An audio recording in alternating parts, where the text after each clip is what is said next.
Good morning to all. సమస్తమైన మహిమ ఘనత ప్రభావములు దేవునికే చెల్లునుగాక. మన ప్రభువును రక్షకుడైన యేసుక్రీస్తు వారి శ్రేష్టమైన నామంలో ఈ ఉదయకాల ధ్యానాలను వీక్షిస్తున్న మా వీక్షక కుటుంబం అంతటికి మరొకసారి శుభాలు తెలియపరుస్తూ ఉన్నాను. అందరికీ వందనాలు.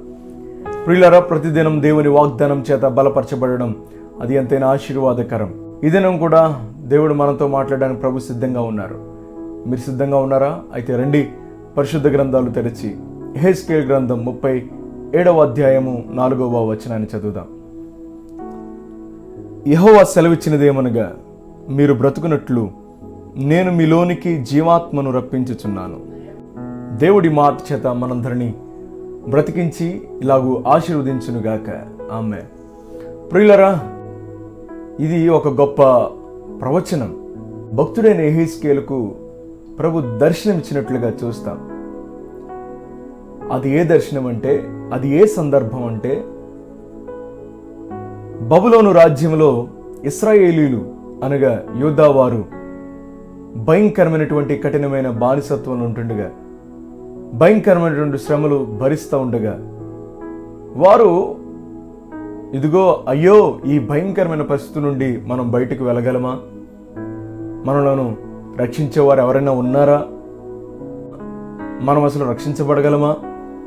మనము ఈ భయంకరమైన శ్రమ నుండి బయటకు వెళ్ళగలమా అనేటువంటి ఏ విధమైనటువంటి నిరీక్షణ లేని స్థితిలో వారు ఉండి ఆలోచన చేస్తున్నటువంటి పరిస్థితిలో ఇదిగో తన భక్తుడైన యెహెజ్కేలుకు దర్శనమిచ్చినట్లుగా ఈ వచనాన్ని మనం చూస్తాం. ప్రియులరా, ఈ 37వ అధ్యాయం ప్రారంభం నుంచి చూస్తే అక్కడ యెహెజ్కేలుకు ఒక దర్శనం వస్తుంది.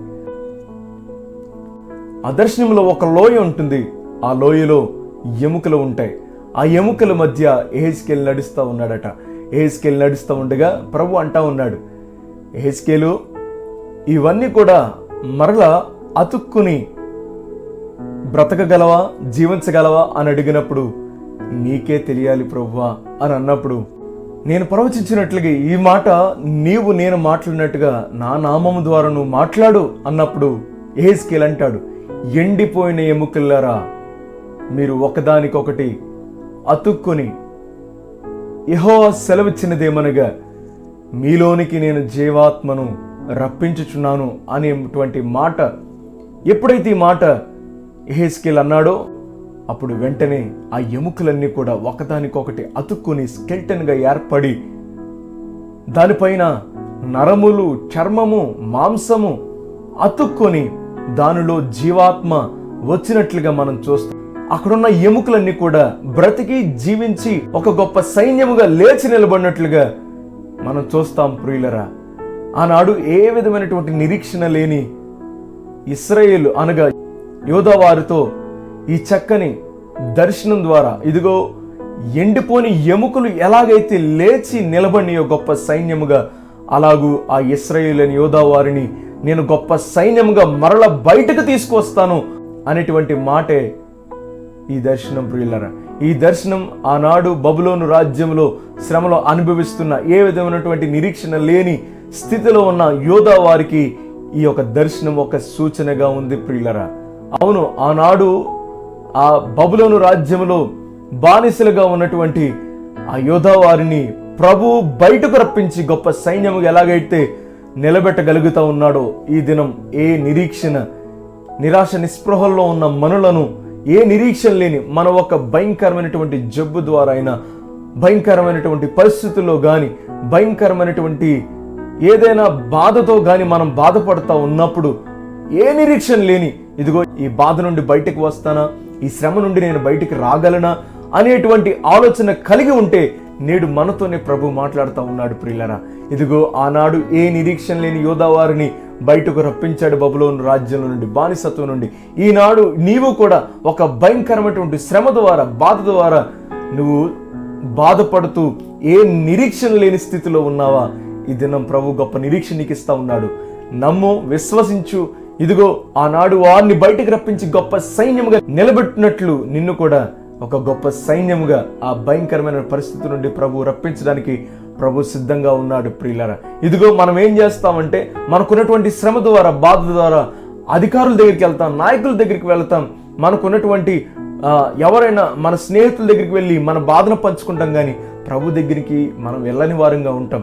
అందుకని యాకోబు ఒక మాట అంటాడు 4వ అధ్యాయంలో 2వ వచనంలో, మీరు పోట్లాడుదురు కానీ యుద్ధము చేయుదురు కానీ దేవుణ్ణి అడగనందున మీకేమీ దొరకకపోయేను అనేటువంటి మాటను మనం చూస్తాం. ప్రియులరా, నిజమే, మనము అందరి దగ్గరికి వెళతాం, అధికారుల దగ్గరికి వెళ్తాం, నాయకుల దగ్గరికి వెళ్తాం, పోలీసుల దగ్గరికి వెళ్తాం, ఇంకా రక్షక భటుల దగ్గరికి వెళ్తాం, మనకు ఉన్నటువంటి స్నేహితుల దగ్గరికి వెళ్ళి మన బాధను పంచుకుంటాం. కానీ ఇదిగో ప్రభు దగ్గరికి వెళ్ళి ప్రార్థించిన వారుగా మనం ఉండం. ప్రియులారా, ఆఖరులు వెళ్తాం ప్రభు దగ్గరికి. అలా కాకుండా ఇదిగో ఇక నుండి వారెవరి దగ్గరికి వెళ్లకుండా మొదట ప్రభు సన్నిధికి వద్దాం, ప్రార్థన చేద్దాం.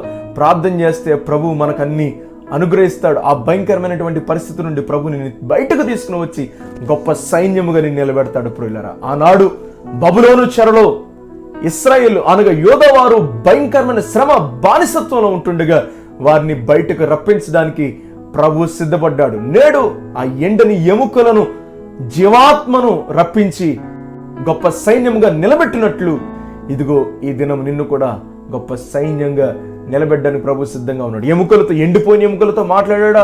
వాటికి చెవులున్నాయా? వాటి కన్నులున్నాయా అంటే ప్రియులారా, ఇదిగో దేవుడు బండతో కూడా మాట్లాడాడు. నీళ్లు వచ్చాయి, సూర్య చంద్రులు, వాటితో కూడా ప్రభు మాట్లాడాడు. నిలిచిపోయినాయి. ప్రియులారా, ప్రకృతి ప్రభు మాట విని అవి నిలిచిపోయాయి. ఇదిగో ప్రియులారా, మనము ఉన్నటువంటి సమస్య ద్వారా దేవుని యొక్క నామములో మనము మాట్లాడితే, దేవుని యొక్క నామం అనగా ప్రార్థన ద్వారా ఆ సమస్యతో మాట్లాడినప్పుడు ఆ సమస్య నుండి ప్రభు బయటకు తీసుకుని వచ్చి గొప్ప సైన్యముగా నేను నిలబెడతాడు. నేడు ఈ గొప్ప ఆశీర్వాదం, నేడు నీవు ఏదైతే బాధలో ఉన్నావో, చింతలో ఉన్నావో, ఏ శ్రమ ద్వారా నిరీక్షణ లేని నిరాశ నిస్పృహలో ఉన్నావో, ఈ దినం గొప్ప నిరీక్షణ ప్రభు నీకు ఇస్తా ఉన్నాడు. గనక నిలబడదాం, ప్రార్థన చేద్దాం. మనుషులు ఎవరి దగ్గరికి వెళ్లకుండా మొదట ప్రార్థన చేసి ఆ గొప్ప నిరీక్షణ పొందుకుని దేవుడిచ్చే ఆశీర్వాదాన్ని పొందుకుందాం. దేవుడు మనకును మన కుటుంబాలకును గొప్ప నిరీక్షణ ఇచ్చి ఆ భయంకరమైనటువంటి స్థితి నుండి ప్రభువే మనలను విడిపించునుగాక. ఆమెన్. ప్రార్థన చేద్దాం. ప్రియులరా, పరిశుద్ధుడైన మా దేవా, నీ నామానికి వందనాలు ప్రభువా. ఈ దినం చక్కని మాట చేత మీరు మమ్మల్ని బలపరిచారు. అవును ప్రభువా, మీరు బ్రతుకున్నట్లు మీలోనికి జీవాత్మను రప్పించెదను అనేటువంటి మాట ద్వారా మమ్మల్ని బలపరిచారు. ఆనాడు ఎండిన ఎముకలతో మీరు మాట్లాడారు, జీవమునిచ్చారు ప్రభు. గొప్ప సైన్యంగా నిలబడ్డారు. బబులోను చెరలో భయంకరమైనటువంటి కఠిన బానిసత్వాన్ని పొందుకుంటున్న యోధవారితో నువ్వు మాట్లాడితే ప్రభు వారిని బయటకు రప్పించారు. ఏ నిరీక్షణ లేని స్థితిలో వారు ఉండగా వారిని బయటకు రప్పించి గొప్ప సైన్యముగా నిలబెట్టారు. ఈ దినం కూడా మాకున్నటువంటి శ్రమ ద్వారా ఏ నిరీక్షణ లేని స్థితిలో మేము ఉన్నాం ప్రభు. ఇంతకాలం మమ్మల్ని బయటకు రప్పించే నాదుడు లేడని, ఈ స్థితి నుండి బయటికి రాగలమా అనేటువంటి ఏ నిరీక్షణ లేని స్థితిలో మేము ఉండగా నీ మాట చేత మమ్మల్ని బలపరిచావు. ఆనాడు ఎండిన ఎముకలతో మాట్లాడిన దేవా, ఇదిగో తన ప్రభు ఏ నిరీక్షణ లేని ఇశ్రాయేలుతో మాట్లాడిన దేవా, నేడు మా భయంకరమైన పరిస్థితులతో మీరే మీ నామము చేత మాట్లాడి ఆ పరిస్థితి నుండి బయటికి నడిపిస్తున్నావని నమ్ముతూ నిరీక్షణతో ప్రార్థన చేస్తూ ఉండగా మమ్మల్ని అలా బలపరిచి మీరు మాత్రమే మహిమ పొందమని ఈ దినచర్య, ఈ ప్రయాణాల్లో, ఈ దిన ప్రయాణాల్లో, ప్రయత్నాల్లో, పనులలో మా బిడ్డలకు తోడేండి ఆదరించి నడిపించమని మీరు మాత్రం మహిమ పొందమని యేసు నామమున ప్రార్థిస్తూ ఉన్నాను తండ్రి. Amen, amen, amen. అందరికీ వందనాలు. God bless you. Have a wonderful day.